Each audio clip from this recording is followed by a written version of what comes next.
26 April 2026ના રોજ રાજ્ય ચૂંટણી પંચ દ્વારા નક્કી થયા મુજબ ચૂંટણી યોજાઈ રહી છે, ત્યારે મહાનગરપાલિકા, નગરપાલિકાઓ, તાલુકા પંચાયત અને જિલ્લા પંચાયતોની તમામ સીટ માટે ચૂંટણી યોજાનાર છે.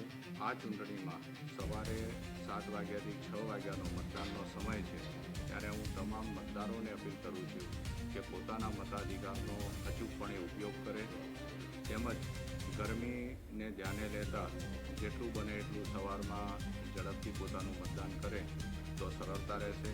આમ છતાં પણ ગરમીના સમયને ધ્યાને લઈને અમે મતદાન મથકે તમામ વ્યવસ્થાઓ પોલિંગ સ્ટાફ ઉપરાંત આવનાર મતદારો માટે પણ કરી છે.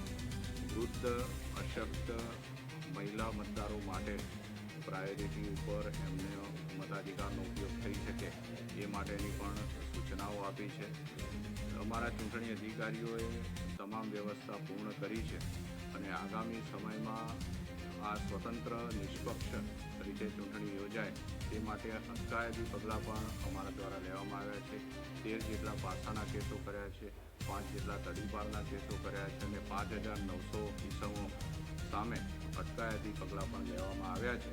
અને જિલ્લા વહીવટીતંત્ર નિષ્પક્ષ અને સ્વતંત્ર ચૂંટણી યોજાય તે માટે કટિબદ્ધ છે અને એ પ્રમાણે તમામ કાર્યવાહી અત્રેથી કરવામાં આવી રહી છે.